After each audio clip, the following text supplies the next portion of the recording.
இந்த இடத்துல என்னுடைய உரையை துவங்குவதற்கு முன்னால் நான் உங்களுக்கு ஒன்றை சொல்ல விரும்புகிறேன்.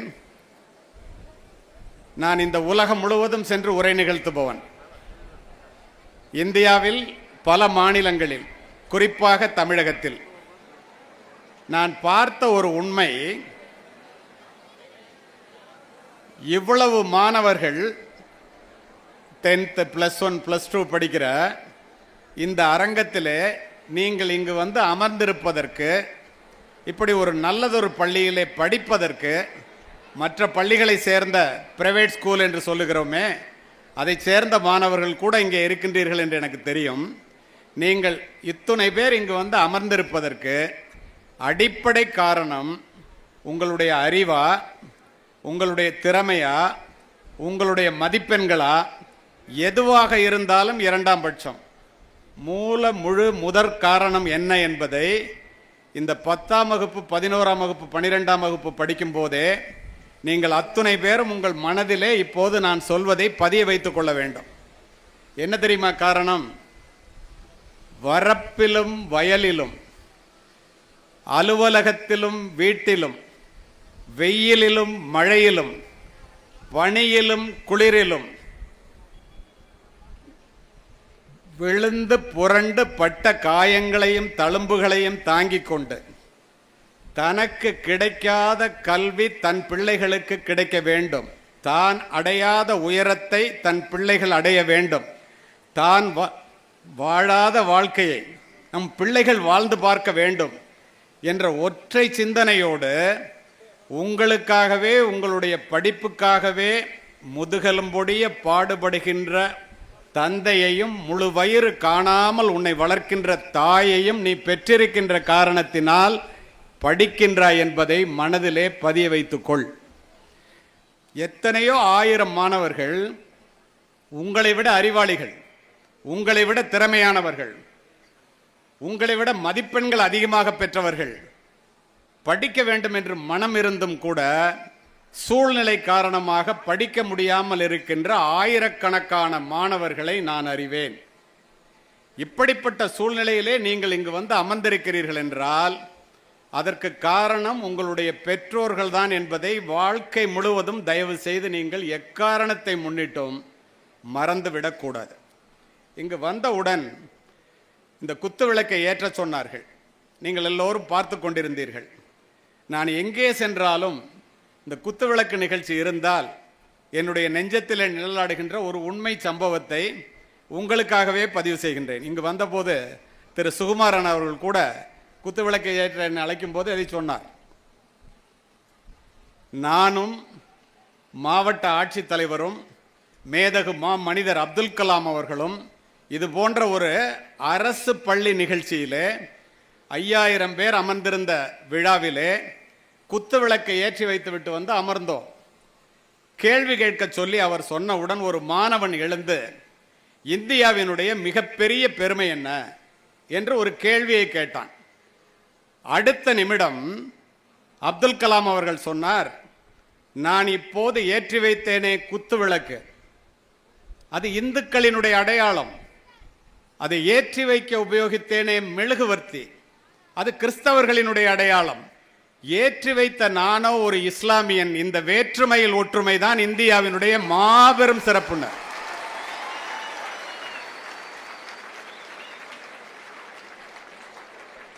மிகவும் அமைதியாக இருந்து ஆழமாக உள்வாங்கி அற்புதமாக புரிந்து கொள்ளுகின்ற மாணவர்களுக்கு முன்னால் நான் உரையாற்றுகின்றேன் என்பதில் எனக்கு உள்ளபடியே மகிழ்ச்சி. இதை எதற்காக குறிப்பிடுகிறேன் தெரியுமா? அடுத்து ஒரு மாணவி எழுந்து என்னிடம் ஒரு கேள்வியை கேட்டார். இந்த பள்ளிக்கூடங்களினுடைய சிறப்பு என்ன? அப்துல் கலாம் அவர்கள் என்னை கை காண்பித்து விட்டார். மாவட்ட ஆட்சித்தலைவர், வட இந்தியாவை சேர்ந்தவர், அவருக்கு தமிழ் தெரியாது என்ற காரணத்தினால், அரசு பள்ளி மாணவர்கள் என்ற காரணத்தினால் என்னை பதில் சொல்ல சொன்னார். நான் சொன்னேன், நீ கோவிலுக்கு செல்ல வேண்டும் என்றால் ஒரு இந்துவாக இருக்க வேண்டும், மசூதிக்கு செல்ல வேண்டும் என்றால் ஒரு இஸ்லாமியராக இருக்க வேண்டும், தேவாலயத்திற்கு செல்ல வேண்டும் என்றால் ஒரு கிறிஸ்துவனாக இருக்க வேண்டும். ஆனால் ஜலகண்டபுரம் அரசு பள்ளியைப் போல ஒரு பள்ளிக்கூடத்திற்கு நீ வர வேண்டும் என்றால் மனிதனாக இருந்தால் மட்டுமே போதும். அதுதான் இந்த பள்ளிக்கூடங்களினுடைய சிறப்பு. நீங்க நினைச்சு பாருங்க, இந்த பள்ளிக்கூடத்தில் தான் நேற்று தான் நாம குடியரசு தினத்தை கொண்டாடி இருக்கோம். ஜாதி மத பேதம் இல்லாமல் அரசியல் சாசனம் முழுமையாக அமல்படுத்தப்படுகின்ற இடம் இன்று வரை மாறாமல் இருப்பது பல இருந்தாலும் கூட இந்த பள்ளிக்கூடங்கள் அதில் முன்னிலை வகிப்பதாகவே நான் உணர்கிறேன். ஏனென்றால் அத்தனை பேர் மனிதர்கள். இதை உறுதிப்படுத்துவதற்காக கடைசி வரை இதை நீங்கள் மனதிலே பதிய வைத்துக் கொள்ள வேண்டும் என்று விரும்புகிறேன். சரி, இப்போ பள்ளிக்கூடத்தில் என்னை உரை நிகழ்த்துவதற்கு கூப்பிட்டுருக்காங்க. நான் என்ன சார் பேசணும்னு உங்கள் நிகழ்ச்சி ஏற்பாட்டாளர்கள், உங்களுடைய முதல்வர் உட்பட எல்லாத்தையும் கேட்டேன். மாணவர்களுக்கு நிறைய ஆசிரியர்கள் இருப்பாங்க, ஆசிரியர்களுக்கு நீங்கள் உரை நிகழ்த்த வேண்டும். கிராமப்புறத்து பள்ளி, அவர்கள் வாழ்க்கையிலே இங்கு அமர்ந்திருக்கின்ற அசோக்குமார் ஐபிஎஸ்ஐ போலவோ அல்லது என்னை போலவோ மிகப்பெரிய உயரத்தை அடைய வேண்டும். நீங்கள் பேசினா கண்டிப்பாக அமைதியாக கேட்பாங்க அப்படின்னு அவங்க சொன்னதை நம்பி நான் உங்கள்கிட்ட வந்தேன். ஆனால் அவங்க சொன்னதை விட நீங்கள் அமைதியாக உள்வாங்கி கொண்டு வாழ்க்கையில் வெற்றி அடைய வேண்டும் என்ற எண்ணமுடையவர்களாக இருப்பதை நான் அறிகின்றேன். இப்போ இந்த இடத்துல உங்களுக்கு ஒன்று சொல்கிறேன். நான் எல்லாரும் படி படி படின்னே சொல்கிறாங்களே, ஏன் படிக்கணும்? எதற்காக படிக்க வேண்டும்? இப்போ பாருங்கள், உங்களுடைய பள்ளிக்கூடத்தில் படிச்சுட்டு காசி அவர்கள் இங்கே பேரூராட்சி தலைவராக இருக்கிறார். அடிப்படை படிப்பு. உங்களுடைய முதல்வர் திரு முருகேசன் நிறைய படிச்சிருக்கார், பார்த்தேன். எம்காம் எம்ஃபில் வரிசையாக படிச்சிருக்கிறாரு. அவர் இங்கே உட்காந்துருக்காரு. இன்னும் எத்தனையோ படித்தவர்கள் இங்கே அமர்ந்திருக்கின்றார்கள்.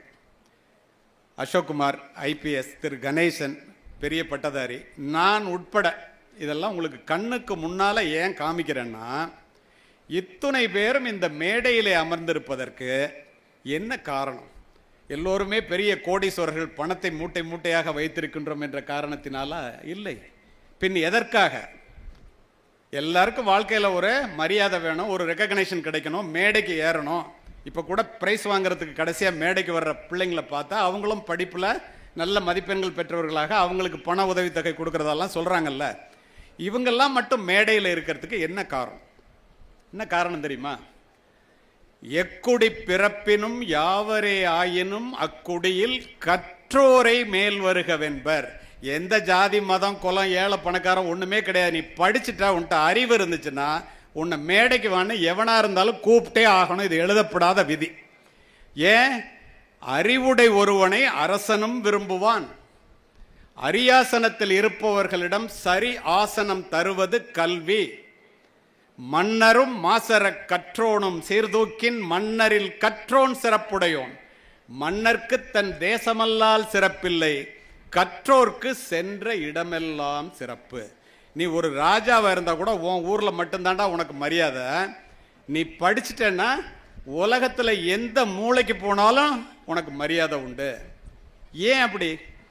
நம்மெல்லாம் ஏழை குடும்பத்தை சேர்ந்த, நாங்கள்லாம் அரசு பள்ளியில் படித்தவர்கள்னு உங்கள்கிட்ட குறிப்பிட்டேனே. மற்ற பெரிய பணக்கார குடும்பத்தில், அம்பானி அதானி அந்த குடும்பத்தில், டாடா பிர்லா, இவங்க குடும்பத்தில் இருக்கிறவன் படிக்கிறானோ இல்லையோ, நம்ம படிக்கணும்.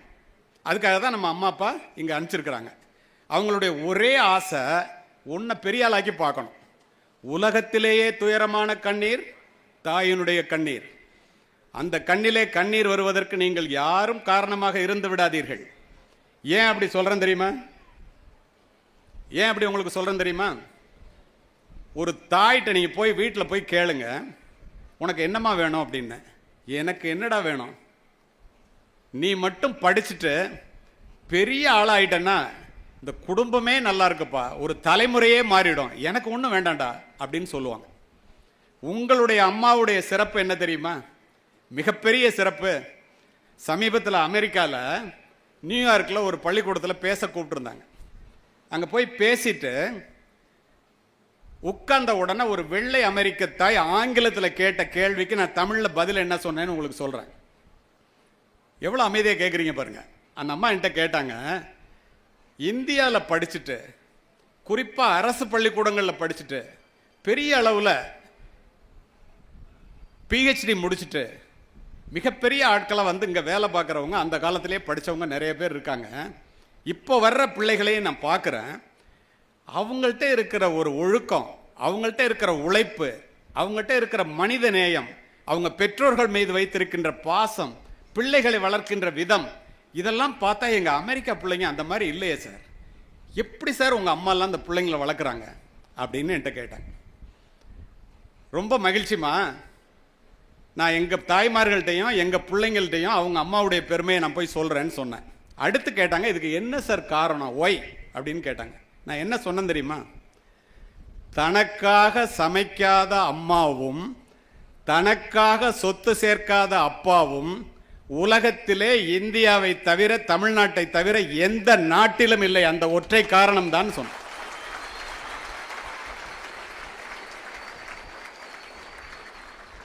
அப்போ அந்த மாதிரி ஒரு விஷயத்துக்கு, அந்த மாதிரியான ஒரு நிலையை நீங்க அடையணும்னா, அந்த அம்மாவை திருப்திப்படுத்தணும்னா நீ செய்ய வேண்டியது படிப்பு. இப்போ நான் உங்கள்கிட்ட கேட்டேன், அம்பானி அதானி குடும்பத்தில் படிக்கிறானோ இல்லையோ, நம்மளை மாதிரி ஏழை பிள்ளைங்க படிக்கணும் ஏன்னு கேட்டேன். ஏன் தெரியுமா படிக்கணும்? மிகப்பெரிய பணக்காரர்களே பிள்ளைங்களை படிக்க வைக்கிறான். நம்ம ஏழை, அவனை விட நம்ம படிக்கிறது அவசியம், அவனை விட நம்ம படிக்கிறது நமக்கு பெருமை. உங்களுக்கு ஆச்சரியமா இருக்கும் நான் சொல்றதை கேட்டீங்கன்னா. பணக்காரர்களினுடைய மாளிகையிலே பிறக்கின்ற பிள்ளைகளினுடைய கால்களை கூட தாங்குவதற்கு தோள்கள் காத்திருக்கின்றன. ஒரு குழந்தை பிறந்துச்சுன்னா பணக்காரன் வீட்டில் 4 வேலைக்காரன் தோளில் தூக்கி வச்சுக்குவான். பிறக்கும் போதே ஏசி வசதியுடன் பயணச்சீட்டு பதிவு பட்டுப்பட்டிருக்கோம். ட்ரெயினில் போனால் ஏசியில் போவான். நமக்கு பஸ்ஸு பாஸ் கேட்போம், பஸ்ஸுக்கே பணம் இருக்காது, ஏன்னா அவ்வளோ கஷ்டமான குடும்பம். ஆனால் நம்ம பெருமை என்ன தெரியுமா உனக்கு? பணக்காரர்களினுடைய மாளிகையிலே பிள்ளைகள் வளர்ந்தே பிறக்கிறார்கள். நம்மை போன்ற ஏழை குடும்பத்திலே பிள்ளைகள் பிறந்துதான் வளர்கிறார்கள். ஒன்றை தெரிந்து கொள்ளுங்கள் அருமை மாணவ செல்வங்களே, வளர்ந்தே பிறப்பது வாரிசுரிமை, பிறந்து வளர்வதே பிறப்பின் பெருமை. அதை உங்களால் மட்டுமே நிரூபிக்க முடியும். அதற்கு கல்வி வேண்டும். இதனை நிரூபிக்கணும்னா உனக்கு கல்வி வேணும். அதனால தான் கல்வியினுடைய சிறப்பை சொல்ல வந்த இடத்திலே பணத்தை விட கல்வி பெருசா, எல்லாரும் பணம் பணம்னு ஓடிட்டு இருக்கோம். ஆனால் நான் சொல்கிறேன் பணத்தை விட கல்வி பெருசுன்னு. உங்களுக்குமே தெரியும். ஏன் பெருசுன்னு நீங்கள் தெரிஞ்சுக்கணும்ல. கல்வி ஏழைகளுக்கு செல்வம், செல்வர்களுக்கு அணிகலன், வீட்டிற்கு விளக்கு, நாட்டிற்கு நன்மை, பெண்களுக்கு பாதுகாப்பு. இந்த பெண்களுக்கு பாதுகாப்புன்னு சொல்றதுக்காக ஒரு இன்சிடென்ட்டை நான் உங்களுக்கு சொல்றேன். எல்லாருமே மாணவர்களாக இருந்தாலும் பெண்களை விட ஆண்களுக்கு பாதுகாப்பு, பெண்களுக்கே பாதுகாப்புங்கிறதுக்கு என்னங்கிறத ஒரு உதாரணத்தை நான் அப்புறமா சொல்றேன். பணத்தை விட கல்வி சிறந்தது எப்படின்னு நான் உங்களுக்கு இப்போ சொல்லிடுறேன். வெள்ளத்தால் போகாது, வெண்தணலால் வேகாது, வேந்தராலும் கொள்ளத்தான் இயலாது, கொடுத்தாலும் நிறைவின்றி குறையாது, கள்ளர்கோ மிக அரிது, காவலோ மிக எளிது, கல்வி என்னும் உள்ளத்தே பொருள் இருக்க உலகெல்லாம் பொருள் தேடி உழல்வது ஏனோ. இது ஒரு பாட்டு. இது சீவக சிந்தாமணியில் உள்ள ஒரு பாட்டு. இது இந்த இடத்துல நான் சொல்லுவதற்கு காரணம், பணம் வெள்ளத்தில் அடிச்சுட்டு போயிடும், நெருப்பில் எரிஞ்சிரும், எடுத்தெடுத்து மற்றவனுக்கு கொடுத்தா குறையும். ஆனால் கல்வி கொடுக்க கொடுக்க வளரும். இப்போ நான் உங்கள்கிட்ட பேசிட்டு இருக்கேன்னா, படிச்சு பேச அது வளரும், பணம் குறையும். இப்போ சொல்லுங்க, பணம் பெருசா கல்வி பெருசா? இந்த மாதிரி எல்லாம் இருக்குங்கிறத தெரிந்த பெரியவர்கள் நம்மகிட்ட என்ன சொல்றாங்க? இந்த உலகத்தையே மாற்றக்கூடிய ஒரு ஆயுதம் உண்டு. அந்த ஆயுதத்தினுடைய பெயர் கல்வி. படிக்க தெரியாத மந்திரியாக இருப்பதை விட படிக்க தெரிந்த ஏழையாக இருந்து இறப்பதுவே மேல்ங்கிற மெக்காலே. படிக்காமல் இருப்பதை விட பிறக்காமல் இருப்பதே மேல் என்கிறான் பேரறிஞன் பிளேட்டோ. அறியாமை என்பது ஒரு வெட்கப்பட வேண்டிய ஒன்று. நமக்கு ஒன்றும் தெரியாது அப்படிங்கிறது ஒரு வெட்கப்பட வேண்டிய விஷயம். ஆனால் அறிந்து கொள்வதற்கு இந்த மாதிரி வாய்ப்புகள் வரும்போது அதை உபயோகப்படுத்தவே இல்லை என்றால் அது அதை விட வெட்கக்கேடுங்கிறான் பெஞ்சமின் பிராங்க்லின். முதுமையை முன்னிட்டு, நீ வயசானதுக்கு அப்புறம் நல்லா இருக்கணும்னா முன்னதாக செய்து வைத்துக் கொள்ளக்கூடிய பாதுகாப்பு பணிகளிலேயே மிகவும் உயர்ந்தது கல்வி. இதை நான் சொல்லலை, மிக பெரும் மாபெரும் ஆசிரியன் அரிஸ்டாட்டில் சொல்றான். ஏன் அப்படி சொன்னா? படிக்கின்ற மாணவனை மட்டுமின்றி அவன் பிறந்த வீட்டையும் இந்த நாட்டையும் உயர்த்தக்கூடியது கல்வி. நீ எத்துணை பெரிய கோடீஸ்வரனுக்கு மகனாக பிறந்தாலும் பெற்றோர்களிடமிருந்து சொத்தை பெறுவதை போல, இந்த வீட்டை நீ வச்சுக்க, இந்த பணத்தை நீ வச்சுக்க, இந்த காட்டை நீ வச்சுக்க அப்படின்னு அம்மா அப்பா பிள்ளைங்களை கூப்பிட்டு வயசானோன்னா எழுதி கொடுக்குறாங்கல்ல, அதை மாதிரி இப்போ உங்களுடைய தலைமை ஆசிரியர் திரு முருகேசன் படிச்சிருக்கிற பிஎஸ்சி, எம்எஸ்சி, பிகாம் அல்ல எம்ஃபில், பிஹெச்டி எல்லாம் இருக்குன்னு வச்சுக்கோங்க. ஒவ்வொரு பிள்ளையாக கூப்பிட்டு இந்த பிஏவை நீ வச்சுக்க, இந்த எம்ஏவை நீ வச்சுக்க, இந்த பிஹெச்டியை நீ வச்சுக்க கொடுக்க முடியுமா? முடியாது. அவனவன் படித்துத்தான் பெற முடியும். அதுதான் இந்த கல்வியினுடைய சிறப்பு. அந்த வாய்ப்பு ஏழை பிள்ளைகளாகிய நமக்கு இருக்கிறது. அதை நீங்கள் தவற விட்டு விடக்கூடாது என்பதை 10வது 11வது 12ஆம் வகுப்பு படிக்கும்போது மனதிலே பதிய வைத்துக் கொள்ளுங்கள். மிக மிக முக்கியமானது இது. இப்போ நான் உங்ககிட்ட தமிழில் பேசுகிறேன். அரசு பள்ளி மாணவர்கள்லாம் ஆங்கிலத்தில் படிக்கிறவங்களும் இருக்கீங்க, தமிழில் படிக்கிறவங்களும் இருக்கலாம். நான் ஏன் தமிழில் பேசுகிறேன் தெரியுமா? உலகம் முழுவதும் சென்று நான் உரை நிகழ்த்தினாலும் கூட அருமை மாணவர்களே, சுருங்க சொல்லி விளங்க வைப்பதிலே தமிழுக்கு நிகர், தமிழ் மொழிக்கு நிகர், தமிழனுக்கு நிகர் இந்த உலகத்திலே எவனும் இல்லை, எந்த மொழியும் இல்லை என்பதை மனதிலே பதிய வைத்துக் கொள்ளும். இதை நான் அப்படியே சொல்லிட்டு கடந்து போக விரும்பலை. ஹூஸ்டன்ங்கிற ஒரு இடத்துல ஒரு பள்ளிக்கூடத்தில் என்னை பேசுறதுக்கு அழைச்சிருந்தாங்க. இது ஆங்கில பள்ளி, ஆங்கிலத்தில் பேசணும். உள்ளே நுழையும் போது ஒரு ஆர்ச், அந்த ஆர்ச்சில் what we have learnt so far is like a handful of earth and what we have yet to learn is like the whole world அப்படின்னு ஆங்கிலத்தில் 2 வரியில் எழுதி போட்டிருந்தாங்க. படிச்சுக்கிட்டே நான் உள்ளே போயிட்டேன். எங்கேயோ இடிக்குது, எங்கேயோ இது கேள்விப்பட்ட மாதிரி இருக்கேன்ட்டு அழைச்சிட்டு போனவங்களை அழைச்சிட்டு வந்தாங்க இல்லையா, அது மாதிரி அழைச்சிட்டு போனவங்களை நிற்க சொல்லிட்டு திரும்ப மேலே படித்தேன். அமெரிக்காவில் ஆங்கிலேயர்கள் கற்றது கைமண்ணளவு கல்லாதது உலகளவு என்று 2 வார்த்தையில் ஔவையார் 1000 ஆண்டுகளுக்கு முன் சொன்னதை ஆங்கிலத்திலே இத்துணை வரிகளிலே அவர்கள் எழுதி போட்டு நம்முடைய தமிழை அமெரிக்கர்கள் பெருமைப்படுத்துகிறார்கள். அப்படின்னா எவ்வளோ பெரிய மொழிக்கு நம்ம சொந்தக்காரர்கள்.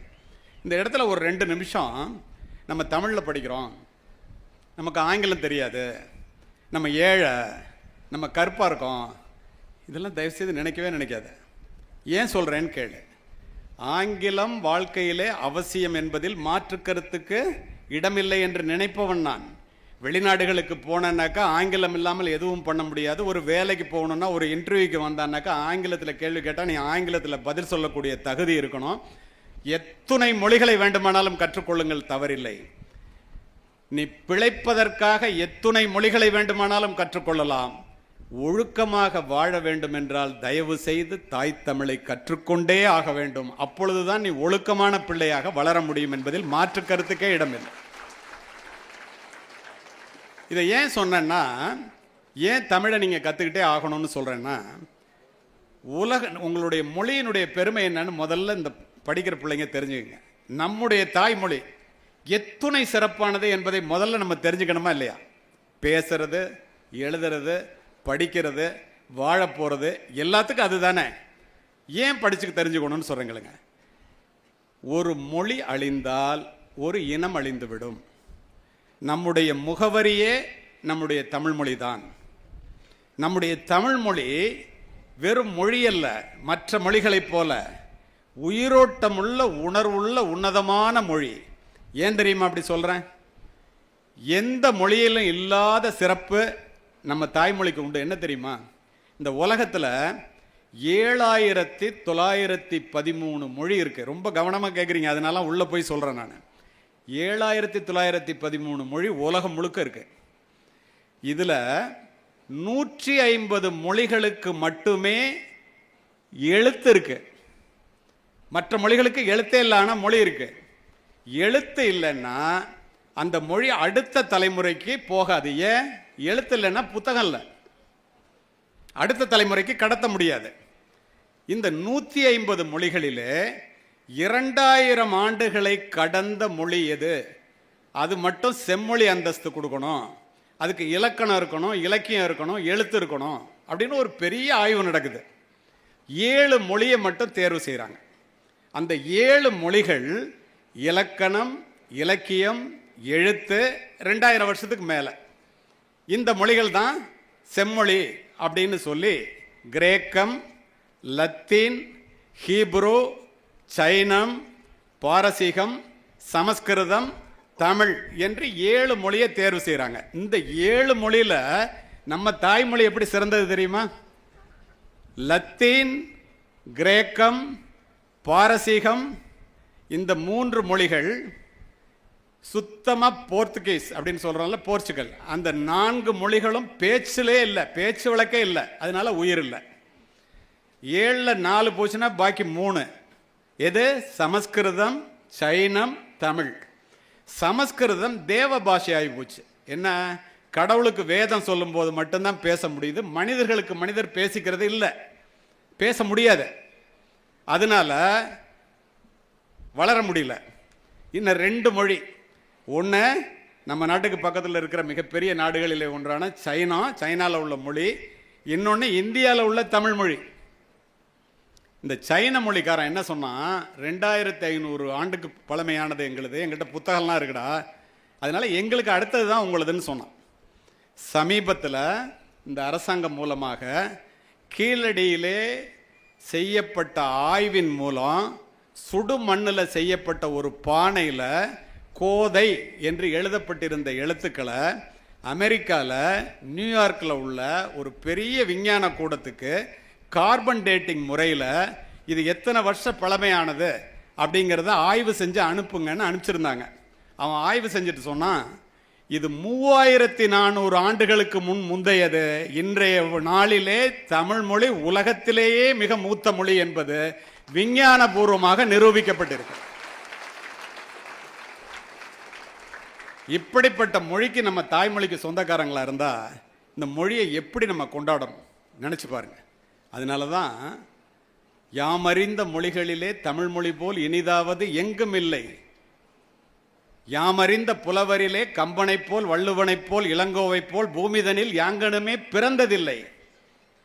சேமமுற வேண்டுமெனில் தமிழ் முழக்கம் தெருவெல்லாம் செழிக்கச் செய்வீர், தேமதுர தமிழோசை உலகமெல்லாம் பரவும் வகை செய்தல் வேண்டும்னு சொன்னது பாரதி.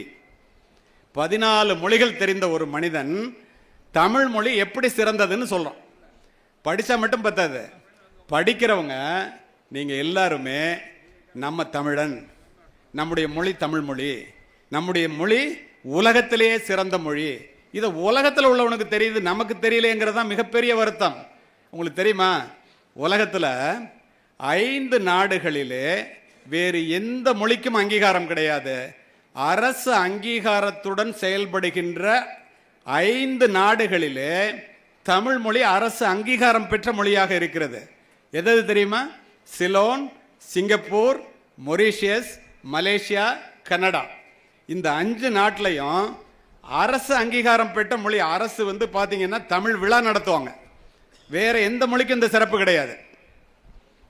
மார்டின் சைபர் ஸ்மித்னு ஒருத்தன், ஒரு ஆங்கிலேயன், ரொம்ப கவனமாக கேட்குறீங்க அதனால இது சொல்கிறேன். அவன் 400 மொழிகளை தேர்வு செய்து the world literature 20th century guide to world லிட்ரேச்சர்னு ஒரு புத்தகம் எழுதியிருக்கான். ஒவ்வொரு மொழிக்கும் ஒவ்வொரு வரி எழுதுறான். 400 மொழிகளை தேர்வு செய்து தமிழ் மொழிக்கு மட்டும் 3 பக்கங்களை எழுதி, இந்த Tamil literature will arrest the attention of any person at any time and anywhere in the world. Tamil Sangam poems unsurpassed in world லிட்ரேச்சர்னு எழுதுறான். தமிழில் சொல்கிறேன். இந்த தமிழ் மொழி சாதாரண மொழி இல்லை. இது உலகத்தில் எந்த நாட்டை சேர்ந்தவனாக இருந்தாலும், என்ன மொழி பேசுவனாக இருந்தாலும், எந்த காலகட்டத்திலும் இதை ஒருத்தன் உணர்ந்து படித்தான்னா அவனுடைய நெஞ்சத்தை கொள்ளை கொள்ளும். If the Western scholars found these sung poems, they will find a treasure trove. மேற்கத்திய மொழி வல்லுநர்கள் தமிழ் மொழியில் உள்ள சங்க இலக்கியத்தை படித்தா அவங்களுடைய பெரிய புதையலையே கண்டடைவார்கள். இப்படிப்பட்ட மொழிக்கு சொந்தக்காரர்கள் நாம். அப்படி என்றால் நாம் எவ்வளவு தலை நிமிர்ந்து, அதனால தான் சொன்னான், சும்மாலாம் சொல்லலை, தமிழன் என்று சொல்லடா, தலை நிமிர்ந்து நெல்லடாங்கிற வார்த்தையெல்லாம் வார்த்தை விளையாட்டு அல்ல, சத்தியம். இதை இந்த மாணவ பருவத்திலேயே நீங்கள் மனதிலே பதிய வைத்துக் கொள்ள வேண்டும். சரி, சுருங்க சொல்லி விளங்க வைக்கிறதுல தமிழ் தாண்டா பெருசுன்னு சொன்னல. எப்படி வரும்போது அசோக்குமார் ஐபிஎஸ் சொல்லிட்டு வந்தார், வாய்மையே வெல்லும், 2 வார்த்தை.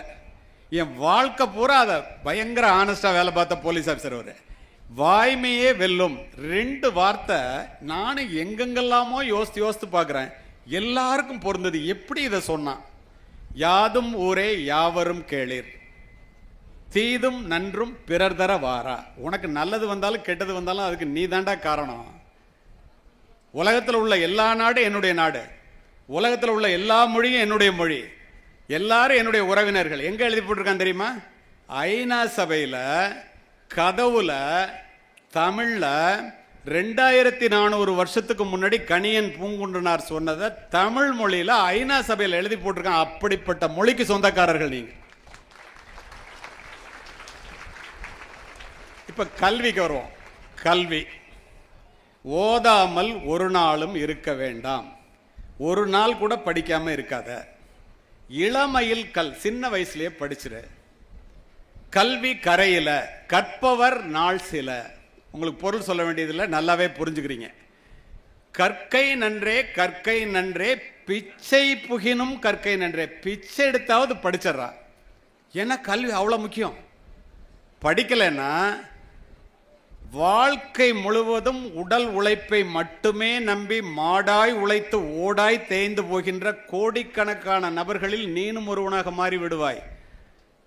எல்லா வேலையும் புனிதமான வேலை தான், அது நீ செய்யறதுக்கு ரெடியா இருக்கியாங்கிறதான்.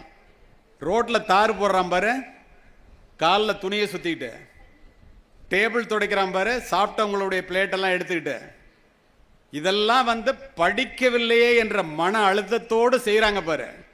அவர்களிலே நீங்களும் ஒருவராக மாறிவிடக் கூடாது என்றால் படித்தே ஆக வேண்டும். இந்த கல்வி என்ன தரும் தெரியுமா? தரும் நமக்கு தெரியுமா? அறம் பொருள் இன்பம் வீடும் பயக்கும், புறங்கடை நல்லிசையும் நாட்டும், உறுங்கவலொன்று உற்றுளியும் கை கொடுக்கும், கல்வியில் ஊங்கில்லை சிற்றுயிர்க்கு உற்ற துணை. என்ன அர்த்தம் தெரியுமா? அறத்தை கொடுக்கும், பொருளை கொடுக்கும், மகிழ்ச்சியை கொடுக்கும், மரியாதையை கொடுக்கும், பதவியை கொடுக்கும். உன்னை ஏளனமாக பார்க்குறான் பாரு. நாளைக்கு நீ படித்து பெரிய ஆள் ஆயிட்டா உன் வீட்டு வாசலில் அவன் நின்று உன்னுடைய பெருமையை பாட வைக்கும். கொஞ்ச நாளே பிறந்து வாழ்ந்து இறந்து போகிற இந்த உயிருக்கு கல்வியை விட வாழ்க்கை முழுவதும் உபயோகமாக இருக்கக்கூடிய ஒன்று உலகத்தில் படிப்பை தவிர வேறு எதுவுமே இல்லை. 2000 வருஷத்துக்கு முன்னாடி சொல்கிறான். அப்போ நம்ம எதுக்கு படிக்கணும்? பாரதிதாசன் சொல்லுவார், எல்லாம் கிராமப்புறத்து பிள்ளைங்க, அதனால இதை சொல்கிறேன். எல்லா நலமும் ஈந்திடும் கல்வி இல்லா வீடு இருண்ட வீடுங்க, படிப்பிலார் நிறைந்த குடித்தனம் நரம்பில் துடிப்பிலார் நிறைந்த சுடுகாடுங்க, அறிவே கல்வியாம் அறிவிலா குடும்பம் நெறி காணாமல் நின்றபடி விழும். ஊரில் வாழ்ந்து கெட்டவன் குடும்பம், ஒரு வீடு இடிஞ்சு கிடக்கும். நிறைய ஊரில் பார்த்துருக்கேன் நான். அப்பா பணக்காரர் இருந்திருப்பார், புள்ள பேர புள்ள பணம் இருக்குன்னு படிக்க மாட்டான், நின்றபடி விழும். ஏன்னா இந்த உலகம் அவ்வளோ வேகமாக முன்னேறிட்டு இருக்கு. எல்லாரும் படிக்கிறான், எல்லா நாட்டிலையும் படிக்கிறான். நம்ம படிக்கலைன்னா நம்ம உழுவுறதோட மட்டும் இல்லை, நம்ம குடும்பமும் சேர்ந்து உழுந்துரும். அதனால தான் உங்கள் அம்மா அப்பாலாம் அவங்க படிக்கலைன்னாலும் நீங்கள் படிக்கணும்னு உங்களை அனுப்புகிறாங்க. அதையே பாரதி என்ன சொல்லுவார்? எண்ணரும் தமிழ்நாட்டின் கண் எல்லோரும் கல்வி கற்று பன்னரும் கலைஞானத்தால் பராக்கிரமத்தால் உன்னத இமயமலை போல் ஓங்கிடும் கீர்த்தி பெற்று இன்புற்றார் என மற்றோர் இயம்பிட கேட்டிடல் என்னாலோ. இந்த உலகமே பார்த்து தமிழ்நாட்டுக்காரன் பூரா பயங்கர அறிவாளிடா, எப்பரா இந்தியாவிலேருந்து மட்டும் இப்படி வர்றான் அப்படின்னு வியக்கிற நாள் என்னாலோ அந்த நாள் தாண்டா பொன்னாள் பாரு. இன்னைக்கு அது நடக்குது. எப்படி தெரியுமா? கூகுளோட சிஇஓ சுந்தர் பிச்சை பல 1000 கோடிக்கு அதிபதி. அமெரிக்காவில் உள்ள மிகப்பெரிய அரசியல்வாதிகள்லாம் அவனை பார்த்து பயப்படுறாங்க. இங்கேருந்து அரசு பள்ளியில் படிச்சுட்டு போனால் வாத்தியாரோட பிள்ளை தெரியுமா உங்களுக்கு? சத்யாநாதல்லா இந்தியாவிலேருந்து போனவன். மைக்ரோசாஃப்டோட சிஇஓ. அங்க இருக்கிற சிஇஓல 25 பேர்ல 11 பேர் இந்தியாவிலிருந்து சென்றவர்கள், 5 பேர் சிவநாடார் உட்பட தமிழ்நாட்டிலிருந்து சென்றவர்கள் என்றால் அத்துணை பேரும் அரசு பள்ளியிலே படித்தவர்கள் என்பதை மனதிலே பதிய வைத்துக் கொள்ளும். இன்றைக்கு அது நடக்குதா இல்லையா? நம்மால் முடியாது என்று நாம் நினைப்பதையெல்லாம் இந்த உலகத்திலே ஏதோ ஒரு மூலையிலே எவனோ ஒருவன் நம்மை சேர்ந்தவன் செய்து கொண்டுதானே இருக்கிறான். நம்ம செய்யணுமா வேண்டாமாங்கிறதான் கேள்வியே. உங்களுக்கு ஒன்று சொல்றேன். ஒரு 3 மாசத்துக்கு முன்னால ஜெய்ப்பூர்ல நீட் ஜேஇ நிறைய பேர், இப்ப எத்தனை பேர் இங்க டாக்டர் ஆகணும்னு நினைக்கிற கை தூக்கு. கரெக்டா நான் சொன்னோன்னு தூக்கணும், மற்றவன் தூக்குறான்னு பார்த்துட்டு தூக்கக்கூடாது. எத்தனை பேர் என்ஜினியர் ஆகணும்னு நினைக்கிற? சரி, வெரி குட். இப்ப நான் சொல்றதை கேளு. என்ஜினியர்னாலோ டாக்டர்னாலோ சும்மா ஏதோ கொஞ்சத்தை படித்து ஒரு பாஸ் மார்க் வாங்கிட்டு ஏதாவது ஒரு பள்ளிக்கூடத்தில் ஏதாவது ஒரு கல்லூரியில் போய் படிக்கிறது இல்லை. உங்களை சிரிக்க வைப்பதற்காக நான் அழைக்கப்படவில்லை. உங்களை சிந்திக்க வைப்பதற்காக சுகுமாரன் அவர்களும் முருகேசன் அவர்களும் என்னை விரும்பி அழைத்திருக்கிறார்கள். நீங்களும் இவ்வளோ கவனமாக கேட்குறீங்க, அதனால இதை சொல்கிறேன். இந்த ஜெய்ப்பூரில் நடந்த விழாவில் நானும் ஒரு தலைமைச் செயலாளரும் போயிருந்தோம். எதுக்கு காரணத்தோட இந்த பதிவு. நீட் எக்ஸாமில் 720க்கு 720 மதிப்பெண்கள் பெற்ற 6 பேர், ஜேஇ என்று சொல்லப்படுகின்ற ஐஐடி என்ஐடிக்கான பரீட்சையில் மெயின்லையும் அட்வான்ஸ்லையும் 360க்கு 340க்கு மேலே 355 வரைக்கும் வாங்கின மாணவர்களை கௌரவிக்கிறதுக்காக என்னை கூப்பிட்டுருந்தாங்க. உங்களை மாதிரி மாணவர்கள் மேடைக்கு வர்றான். அவங்க அம்மா அப்பாலாம் அவ்வளோ சந்தோஷத்தோடு வர்றாங்க. ஏன்னா பாம்பே ஐஐடியில் வேலை கிடச்சிருக்கு. என்ஜினியராக போகிறவங்களாம் தெரிஞ்சுக்க, தயவு செய்து உங்களால் முடியாதுன்னு மட்டும் நினைக்கவே நினைக்காத. நேற்று கூட அஸ்வின் ஒருத்தர் என்னோட பேசினார். அவர் இதை மாதிரி அரசு பள்ளியில் படிச்சுட்டு கான்பூர் என்ஐடியில் படித்தவர். இதை காரணத்தோடு சொல்கிறேன். நான் மேடையில் பேசும்போது என்கிட்ட வந்து ஆசீர்வாதம் வாங்கிட்டு அப்புறம் பேசினார். அவர் யாருன்னு எனக்கு தெரியாது. அப்புறம் கேட்டால் கான்பூர் சார் நான் ஐஐடின்னாரு. நான் இல்லைங்க உங்கள்கிட்ட ஆசீர்வாதம் வாங்கணும்னு சொன்னேன். ஏன் இதை சொல்கிறேன்னா, இப்படிப்பட்டவர்கள் சாதிப்பதை நம்மளால் ஏன் சாதிக்க முடியாது? ஒரே காரணம், நம்ம படிக்கிறது இல்லை. இந்த மேலே வந்தாங்கல்ல, அவங்கள்ட்ட நான் கேட்டேன், எப்படா 720க்கு 720 மார்க் வாங்குற?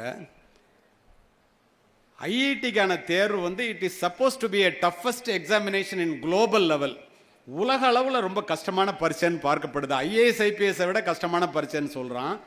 அதில் எப்படா 200 மார்க் வாங்கினாலே சென்னையில் உள்ள ஐஐடி கிடச்சிரும், பாம்பேயில் உள்ள ஐஐடி கிடச்சிரும். நீ எப்படா 350க்கு மேலே மார்க் வாங்குற? ஏன் பாம்பேயில் உள்ள ஐஐடின்னு சொன்னேன் தெரியுமா? இந்த ஐஐடியில் உங்களை மாதிரி 16-17 வயசு முடிச்சுட்டு, தயவு செய்து திரும்பவும் சொல்கிறேன், நம்மளால் முடியாதுன்னு நினைக்காத, முடியும்னு நினை.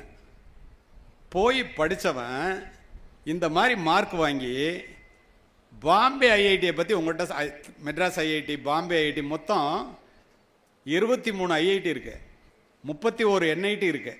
இதனோட பெருமை என்ன தெரியுமா? நீங்கள்லாம் படிக்கிறதுக்காக ஆரம்பிச்சது.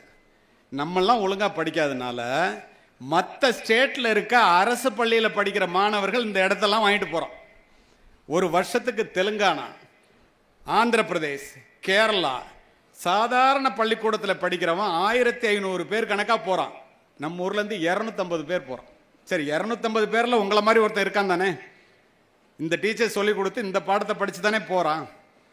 அவனுக்கு இங்கே ஒரு என்ஜினியராக போய் வேலை பார்த்தா அதிகபட்சம் 90,000 ரூபா, குறைஞ்சபட்சம் 10,000 ரூபா, 5 டிஜிட்டில் சேலரி. 10,000 ரூபா சம்பளம், 20,000 ரூபா சம்பளம், 30,000 ரூபா சம்பளத்தில் எத்தனை என்ஜினியர் வேலை பார்க்குறான்னு உங்களுக்கு தெரியும்.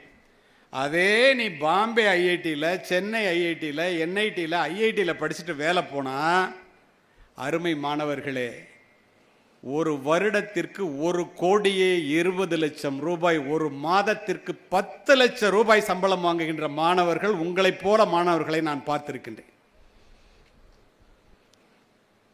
அவன்கிட்ட கேட்டேன், எப்பரா அப்படி மார்க் வாங்கினா? அவங்க அம்மா அப்பாலாம் அப்படியே கண்ணில் கண்ணீர், எப்படி ஆனந்த கண்ணீர் மேலே வர்றாங்க. அவங்களுக்கெல்லாம் கொடுக்குறாங்க ப்ரைஸு. அதை விட ஒரு அம்மா அப்பாவுக்கு பெரிய சந்தோஷம் வேற என்ன இருக்க முடியும்? உன்னால செய்ய முடியறத நீ செய்யலைன்னா அதை விட வருத்தம் வேற என்ன இருக்க முடியும்? எப்பறா நீ மட்டும் படிச்ச? நான் அவன்கிட்ட கேட்டேன். என்ன சொன்ன தெரியுமா? 10th 11th 12th 3 ஆண்டுகள் சமூக ஊடகங்களான செல்போன், டிவி, சினிமா பக்கம் தலை வைத்து படுக்கவில்லை. அதுதான் சார் அடிப்படை காரணம்.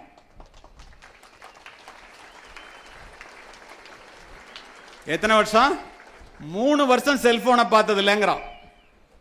கம்ப்யூட்டர்ல போயிட்டு படிப்பு சம்பந்தமா என்னவோ அதை தவிர வேற எதையும் பார்த்ததில்லை சார். பக்கத்தில் இருக்க அவங்க அப்பா சொல்றாரு, சார் இவனுக்கு ஒரு ஸ்மார்ட் போன், நீ எல்லாம் ஸ்மார்ட் போன் வாங்கி கொடுக்கலன்னா உங்க அப்பாட்ட சண்டைக்கு போற, இந்த காலேஜே வேண்டாம், போன் வேண்டாங்கிறான் அப்படின்னு சொல்றிய, நம்ம உருப்பிட முடியுமா? அவன் போய் சொல்றான், செல்போனை கொண்டு போய் கொடுத்தேன் சார், பேசுறதுக்கு முடியல என் பிள்ளைகிட்ட, ஜெய்ப்பூரில் படிச்சுட்டு இருந்தான், அங்கே போய் கொடுத்தா அவன் வேண்டான்ட்டான். ஏன்டா வேண்டான்னு சொல்ற அப்படின்னு கேட்டா, என் கூட 6 பேர் இருக்கான்ப்பா, அவன்லாம் ஸ்மார்ட் போன் வச்சுக்கல, நான் மட்டும் வச்சு பேசிட்டு இருந்தா இப்போ இங்கே பேசுகிற மாதிரி மற்றவங்களுக்கு இடைஞ்சலாக இருக்கும், அதனால வேண்டாம்ப்பா. அது இல்லைன்னா ஒன்றும் ஓசோனில் ஓட்ட விழுந்துடாதுப்பா, உலகம் அழிஞ்சு போவாது, எனக்கு வேண்டான்னா நான் கொடுக்கல சார் அப்படின்னு. அவன் 6 பேர் எங்கடான்னா, இந்த பாருங்க உட்காந்துருக்கான் முதல்ல 6 பேர். 6 பேரும் Chennai IIT, Delhi IIT, Kanpur IIT, Bombay ஐஐடியில் சீட்டு வாங்கிட்டு கம்முன்னு உட்காந்துருக்கான். அவனுக்கு என்ன சம்பளம்? ஒரு மாசத்துக்கு 10 லட்சம் ரூபா. ஒரு குடும்பம், ஒரு தலைமுறை மாற்றம் உருவாகிறதா இல்லையா கல்வியால்?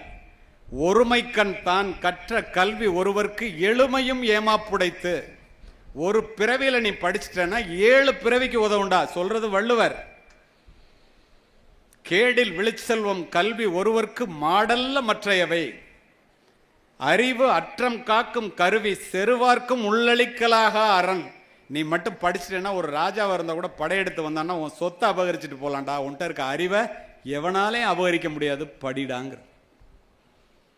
நான் இப்போ சொல்கிறதெல்லாம் உங்களை மாதிரி மாணவர்கள் செய்கிறத சொல்கிறேன். உலகத்தில் இல்லை, வெளிநாட்டில் இல்லை, இந்தியாவில், இந்த பக்கத்தில் இருக்கிற குஜராத்தில், இங்கே இருக்கிற மாணவர்கள். கல்பனா குமாரின்னு ஒரு பொண்ணு 720க்கு 720. விழுப்புரத்து பையன் ஒருத்தன் வேலம்மாலில் படிச்சுட்டு இங்கே கவர்மெண்ட் ஸ்கூலில் படிச்சுட்டு +1 +2 படிச்சு இப்போ 720க்கு 720 வாங்கியிருக்கான். அவங்க அப்பா அம்மா 2 பேரும் டீச்சர். அவன் பூரா உங்களை மாதிரி அரசு பள்ளியில் தானே படித்தான். அவனால் செய்ய முடியறத நம்மளால் ஏன் செய்ய முடியல? அத்தனை பேர் சொல்கிற காரணம் என்ன? செல்ஃபோன். இப்போ இந்த இடத்துல உங்களுக்கு ஒன்று சொல்கிறேன். செல்ஃபோன் என்பது ஒரு வரம். இணையம் என்பது மிகப்பெரிய கண்டுபிடிப்பு. இந்த உலகம் மிக வேகமாக முன்னேறுவதற்கு செல்போன் தான் காரணம், மாற்று கருத்தே இல்லை. இணையம்தான் காரணம்.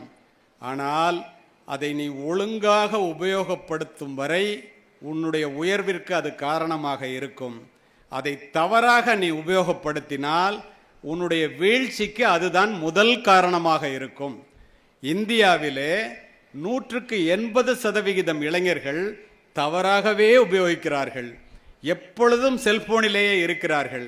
இப்போ கூட ஒரு நேற்றைய ஹிந்து பேப்பரில் இந்த செல்போன் இந்த இளைஞர்களை 10,000 பேர்கிட்ட பேட்டி எடுத்திருக்கான். அசோக் குமார் தான் எனக்கு அனுப்பிச்சி விட்டார். இதை படிங்க, நீங்கள் நிறைய இடத்துல பேசுகிறீங்க, உங்களுக்கு யூஸ்ஃபுல்லாக இருக்குன்னு அனுப்புகிறேன்னு அனுப்பிச்சி விட்டுருந்தார். 10,000 பேர்கிட்ட பேட்டி எடுத்திருக்கான் உங்களை மாதிரி மாணவர்கள்ட்ட. இதை எப்போ பார்த்தாலும் இந்த குப்பையை பார்த்துக்கிட்டே இருந்து கண்ணு கெட்டு போகுது, உடம்பு கெட்டு போகுது, மனசு கெட்டு போகுது, மூளையில் டென்ஷனாகவே இருக்கான். எப்போ பார்த்தாலும் என்ன செய்கிறோம், என்ன சாப்பிட்றோம், என்ன படிக்கிறோம் ஒன்றுமே தெரியல, பைத்தியக்கார மாதிரி அலையிறான். அதுக்கு காரணம் எதா இருக்கு? செல்ஃபோனாக இருக்கு அப்படின்னு யார் எழுதியிருக்கா? ஹிந்து பேப்பரில் 10,000 பேருக்கு ஆய்வு நடத்தி. என்னாச்சு?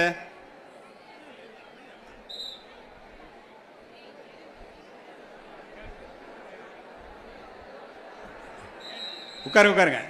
என்ன என்ன காரணங்கிறத மட்டும் எனக்கு சொல்லுங்க. சும்மா சொல்லு, யாராவது ஒருத்தர் எந்திரிச்சு சொல்லு. நம்மகிட்ட உள்ள பெரிய கெட்ட பழக்கமே என்ன தெரியுமா? இங்க பாரு, நான் ஒரு உதாரணம் சொல்றேன் உங்களுக்கு. ரோட்ல ஒருத்தனை விரட்டிட்டு ஓடுறான். அவன் ஓடுறத பார்த்தோன்னா அங்க நின்னவன் எல்லாரும் அவன் பின்னாடி ஓடுறான். சரியா? இங்க நடந்தது என்னன்னே தெரியாம நான் சொல்றேன். பின்னாடி ஓடுறான், எல்லாரும் ஓடுறான். ஓடனோடனே அந்த முன்னாடி ஓடினால அவன்கிட்ட போய் எதுக்காகடா ஓடினேன்னா, சும்மா ஓடினேன் சார்னா. பின்னாடி இருக்கிறவங்களாம் நீ ஏன்டா ஓடுறேன்னா, அவன் ஓடுறான் சார், அதை பார்த்துட்டு நானும் ஓடுறேன் சாருங்க. எந்த ஒரு சூழ்நிலையிலும் உன்னுடைய சொந்த புத்தியை உபயோகிக்க கற்றுக்கொள். எல்லாரும் மாதிரி நம்ம இருக்கணும்னு நினைச்சா, இந்த இடத்துல உங்களுக்கு ஒன்று சொல்லிடுறேன், நல்லா கேட்டுக்க. இது இந்த நேரத்தில் நடந்த சம்பவத்துக்காகவே அது எது வேண்டுமானாலும் இருந்து விட்டு போகட்டும். எல்லோரும் செய்வதையே நீ செய்து கொண்டிருந்தால் எல்லோரையும் போலத்தான் நீ வாழ்ந்து மடிவாய். யாருமே செய்யாததை, யாருமே சாதிக்காததை நீ சாதிக்க வேண்டும் என்றால் யாருமே முயற்சிக்காததை நீ முயற்சிக்க வேண்டும். ஒரு மனிதன் வித்தியாசமாக சிந்திப்பதன் மூலமாக தன்னுடைய வாழ்க்கை பாதையை மட்டுமின்றி இந்த உலகத்தையே மாற்றி காண்பிக்க முடியும் என்பதுதான் இந்த தலைமுறையினுடைய மிகப்பெரிய கண்டுபிடிப்பு.